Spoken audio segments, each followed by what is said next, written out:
हाय नमस्कार ड्रीमर्स। आज तारीख है 23 अगस्त 2020। चलिए देख लेते हैं आज में कौन कौन से आर्टिकल डिस्कस कर रहे हैं। आर्टिकल के डिस्कशन से पहले हम कार्टून का मीन समझेंगे कि देखिए तमिलनाडु की एक पॉलिटिकल पार्टी है। अब उसमें उसके दो लीडर हैं और दोनों मतलब चीफ मिनिस्टर के कैंडिडेट के लिए फर्दर वो कॉन्फ्लिक्ट उन दोनों के बीच में चल रहा है। इस पूरे कार्टून में इसी बात को रिप्रेजेंट किया गया है। चलिए अब हम अपने आर्टिकल की ओर मूव करते हैं।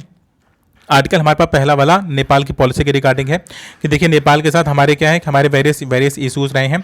लेकिन 15 अगस्त में हुआ क्या है कि नेपाल के प्राइम मिनिस्टर ने इंडिया के प्राइम मिनिस्टर को इंडिपेंडेंस डे की बधाई दी। उसके बाद से संबंध कुछ मधुर होने के हमें आसार नजर आ रहे हैं। 2 दिन के बाद होता है कि सेक्रेटरी लेवल पर मीटिंग स्टार्ट हो जाती है नेपाली गवर्नमेंट के बीच में और इंडियन गवर्नमेंट के बीच में। अब नेपाली गवर्नमेंट और इंडियन गवर्नमेंट के बीच में जो वेरियस जो डिस्प्यूट हैं बॉर्डर के रिगार्डिंग कह रहे हैं उसको रिजॉल्व करने के लिए बिल्कुल ऑन द टेबल पर बात हो रही है।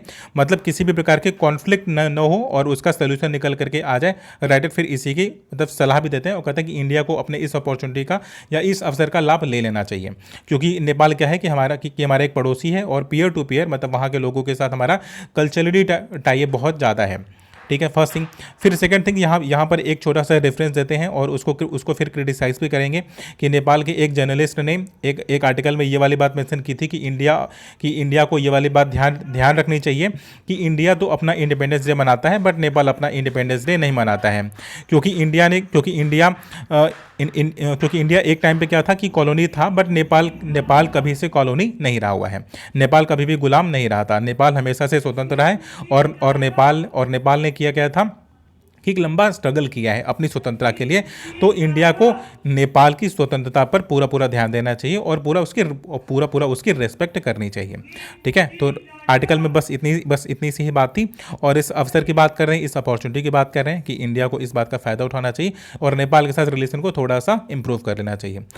इस वाले आर्टिकल को हम डिस्कस इसलिए नहीं करेंगे क्योंकि इससे पहले हम काफ़ी मतलब डेप्थ में इसे कवर कर चुके हैं। जिस रिपोर्ट की इसमें बात की जा रही है कह रहे इससे पहले आर्टिकल डिस्कस किया जा चुका है। ये दोनों तो आर्टिकल रेलिवेंट है नहीं, तो हम इसे डिस्कस करेंगे नहीं, इससे पहले डिस्कस किए जा चुके हैं। इसमें भी कुछ है नहीं। अभी हमारे पास एक बिजनेस लाइन का आर्टिकल है, वो है फार्मर्स के रिगार्डिंग।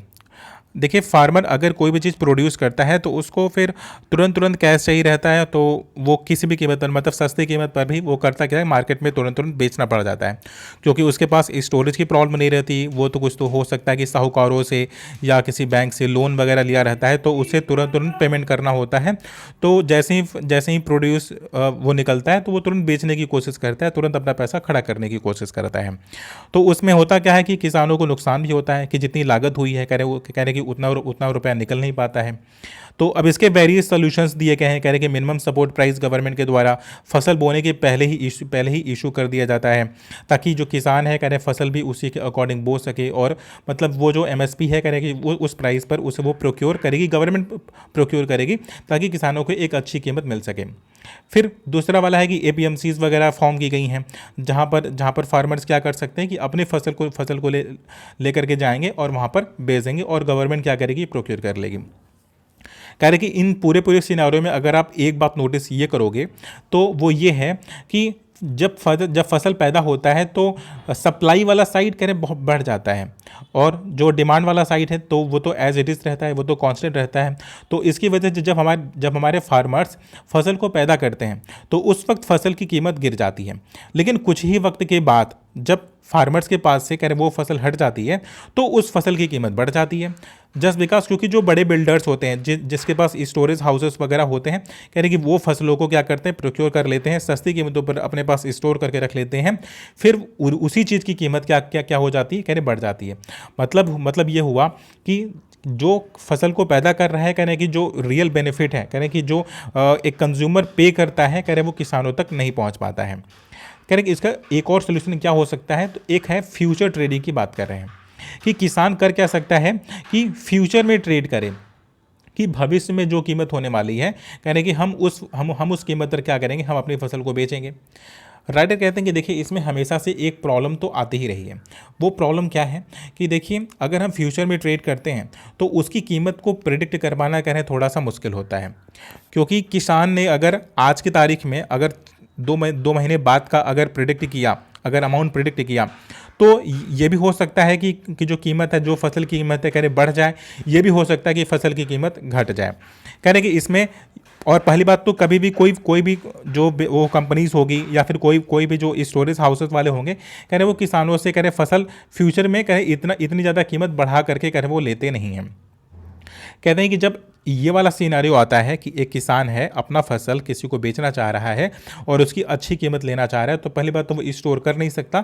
तो जब स्टोरेज हाउसेस वगैरह की बात करता है कि हम अभी नहीं, हम 4 दिन, हम कुछ वक्त के बाद बेचेंगे, तो स्टोर करने की जो प्राइस है करें वो इतनी ज़्यादा होती है कि जितना उसको प्रॉफिट नहीं होगा उससे ज़्यादा हो क्या जाएगा, उसका नुकसान हो जाएगा।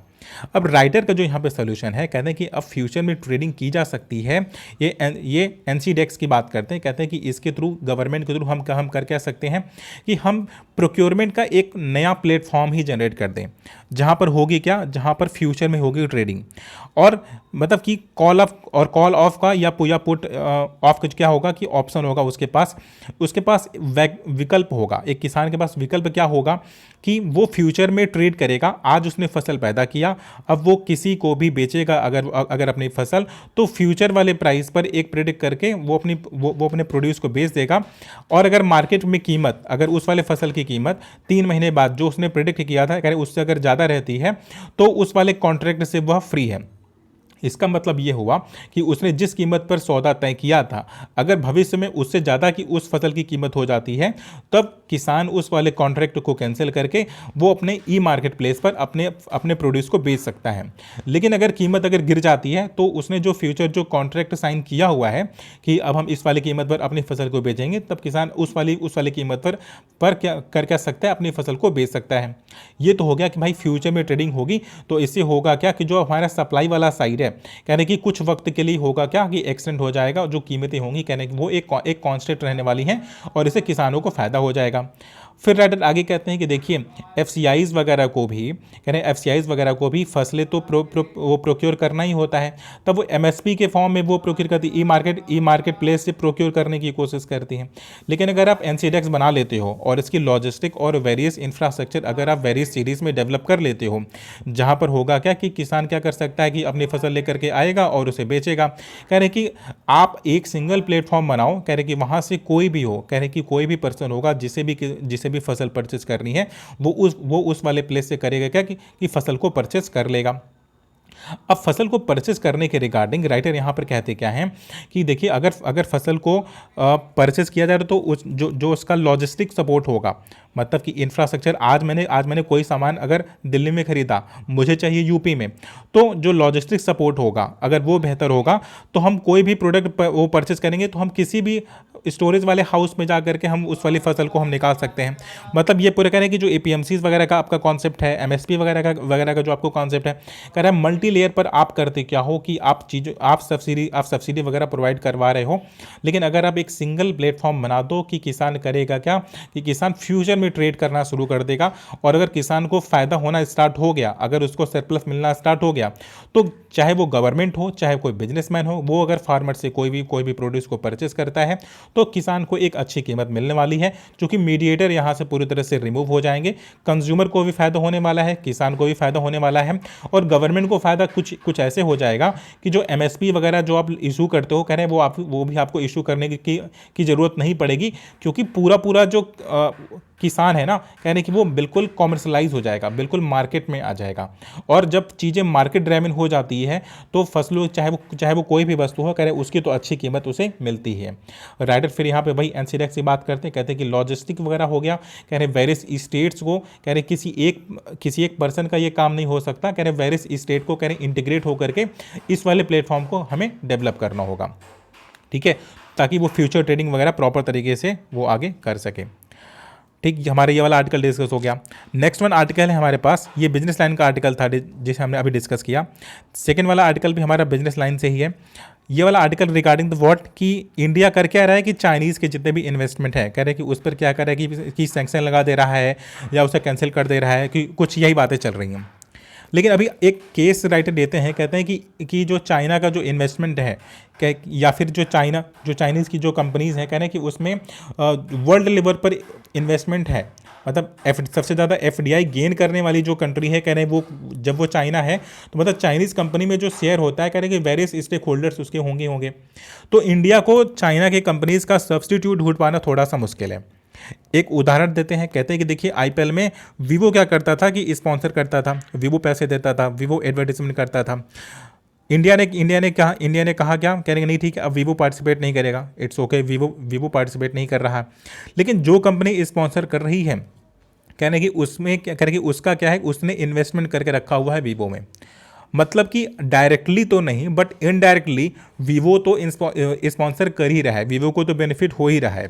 कह रहे कि जो भी एज मिलेगा, जो भी प्रॉफिट मिलेगा कि जो कंपनी स्पॉन्सर कर रही है, कहने पार्सली तो उससे बेनिफिट मिलने ही वाला है। कह रहे कि आप कितनी भी कोशिश कर लो कि इतना अच्छा जाल डेवलप करके रखा हुआ है चाइनीज़ कंपनीज़ का कि आप कहीं पर भी आप अगर जाओगे तो कह रहे कि उसका पार्सली ही सही बट आपको उसका इन्फ्लुएंस आपको देखने को मिल जाएगा। फिर राइटर कहते हैं कि देखिए कि जो इंडिया के जो सिटीज़ हैं, कह रहे कि उसकी मार्केटिंग हुई है, कह रहे वो आईपीएल नहीं की है। कह रहे इससे पहले होता क्या था कि अगर कोई चीफ मिनिस्टर हो गया, प्राइम मिनिस्टर हो गया, तो अगर वो जिस सिटी से बिलोंग करते थे तो जो उस सिटी की आइडेंटिटी होती थी, कह रहे कि उससे हो जाती थी।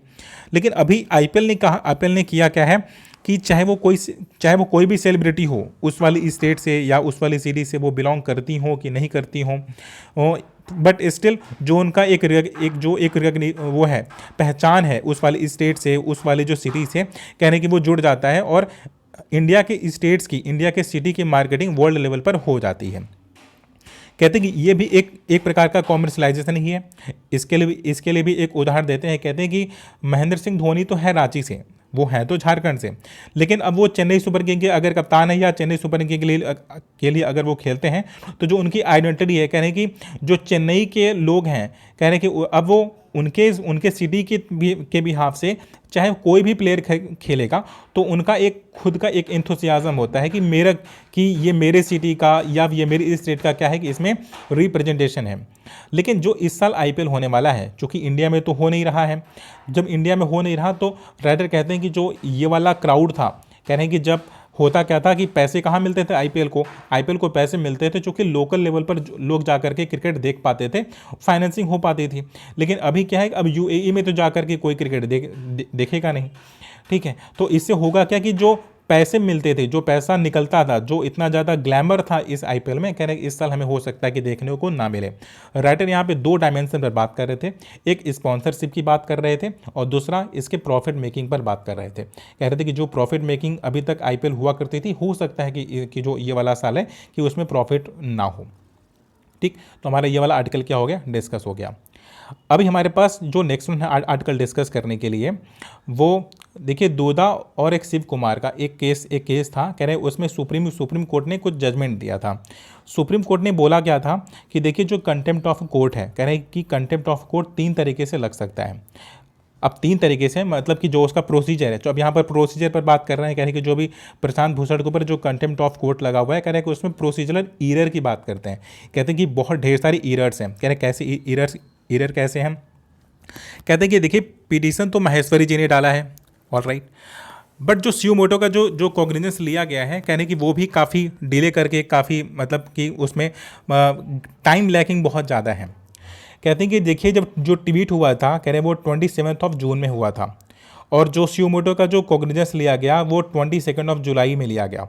मतलब इतना टाइम डिफरेंस कह रहे कैसे हो सकता है। कह रहे हैं कि जब सुप्रीम कोर्ट खुद से ही संज्ञान ले रही है तो इतना टाइम गैप कैसे हो सकता है।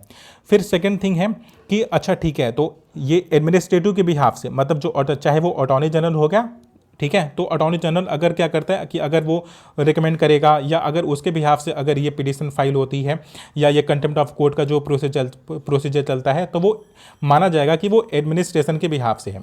देखिए अगर वो उसके बिहाफ से था तो ये जो आपका जो पूरा सेल्फ कॉग्निजेंस था, यानी कि आपने उसे संज्ञान में लेकर के इस वाले केस को क्या प्रोसीड कर दिया। कह रहे जब ये कंटेम्प्ट ऑफ कोर्ट का जब प्रोसीजर स्टार्ट होता है तो नोटिस जाता है अटॉर्नी जनरल के पास भी, ठीक है। अब अटॉर्नी जनरल के पास भी नोटिस तो चला जाता है, लेकिन जब 5 अगस्त में जब इसकी हियरिंग हो रही होती है तो अटॉर्नी जनरल को सुना ही नहीं जाता है। कहने की ये तो एडवोकेसी लॉ 1961 के अगेंस्ट भी है और 1975 में जो एक रूल बना था कंटेम्प्ट ऑफ लॉ में, रूल नंबर 10 है, कह रहे ये तो उसके भी अगेंस्ट में है। मतलब कि आपने अटॉर्नी जनरल को तो मतलब जो एडवाइस करने या असिस्ट करने का जो अपॉर्चुनिटी था, कह रहे वो तो आपने उन्हें यह अवसर दिया ही नहीं, ठीक है। और जो ट्वीट था, कहने की 2 ट्वीट था, कहने कि आपने जो ट्वीट का डेट लिया है ना उसमें कॉग्निजेंस के फॉर्म में, कह रहे वो टाइम्स ऑफ इंडिया ने जब उस ट्वीट को रीपब्लिश किया था, कह रहे आपने उस वाली डेट को ले लिया है। कहने कि आपने मतलब कि जिस वाली डेट पर वो ट्वीट किया गया था, कहने कि आपने उस वाली डेट को रिकॉग्नाइज न करते हुए, कह रहे जब टाइम्स ऑफ इंडिया ने जिस डे पर उसे पब्लिश किया या पिटिशन पे जब उसने फाइल किया, तो कह रहे पहली बात तो वो फेक पिटिशन ही था। माहेश्वरी जी का जो पिटिशन था वही फेक था। वो फेक कैसे था? क्योंकि वो तो टाइम्स ऑफ इंडिया के वो जो ट्वीट का हैंडल था, कह रहे कि उसके बेसिस पर उन्होंने ये पूरा पिटिशन फाइल किया हुआ था। बट आपने किया क्या? कह रहे कि उस वाली पिटिशन को क्या किया, तुरंत पास कर दिया, जबकि इसे पास होना चाहिए था अटॉर्नी जनरल के माध्यम से होना चाहिए था। राइटर अब ये है क्या कि ये बार काउंसिल के क्या है, प्रेसिडेंट है अभी जो ये पूरा आर्टिकल लिख रहे हैं। तो इसीलिए अब ये लूप होल फाइंड आउट कर रहे हैं। कहने कि जो कन्विक्शन था प्रशांत भूषण का, कह रहे उसमें ये प्रोसीजरल इस प्रकार के एरर्स दिए गए थे। फिर राइटर कहते भी हैं कि मैंने सजेस्ट किया था सुप्रीम कोर्ट को कि आप अटॉर्नी जनरल को, आप एजी को सुनोगे, ठीक है, बट उन्होंने किया क्या कि उन्होंने सुना नहीं, और ये 15 अगस्त में किया क्या कि जजमेंट सुना दिया। मतलब कि अगस्त में जब वो जजमेंट सुना देते हैं, कह रहे हैं कि दोबारा से करें उसे करेक्ट करने के लिए ये 20 अगस्त में उसे एडिट करते हैं, और सिर्फ एक रिप्रेजेंटेशन के फॉर्म में कह रहे हैं कि उसे ऐसा दिखाने की कोशिश कर रहे हैं, ऐसा रिफ्लेक्ट करने की कोशिश कर रहे हैं कि उसमें जो अटॉर्नी जनरल का जो कन्विंस है, कह रहे कि जो कन्फेशन है कि हाँ वो एग्री हो रहे हैं इस वाले डिसीजन से, कह रहे हैं ऐसा आप दिखाने की कोशिश कर रहे हो। कह रहे कि ये जो पूरा जो प्रोसीजर है ना, कह रहे कि वो आप इसको मतलब अपने लिमिट के, अपने पावर के अगेंस्ट, मतलब कि बिल्कुल बाउंड्री को आप क्रॉस करके आप ये पूरा काम कर रहे थे। ठीक है, ये आपके दायरे में नहीं था, ये आपके कंट्रोल में नहीं था। कह रहे कि आपको ये प्रोसीजर तो फॉलो करना चाहिए, क्योंकि जो कंटेम्प्ट ऑफ कोर्ट है, कहने कि ये एक प्रोसीजर का गेम है। कहने कि एक प्रोसीजर से काम होना चाहिए था। अगर आप सुप्रीम कोर्ट के अगर आप जज हो तो इट डजंट मीन कि आप बिल्कुल उस प्रोसीजर को बाइकआउट कर सकते हो या फिर ओवरसीज कर सकते हो। ठीक है, तो राइटर कहते हैं कि यही लूप होल है इसमें। काफ़ी अच्छा आर्टिकल था।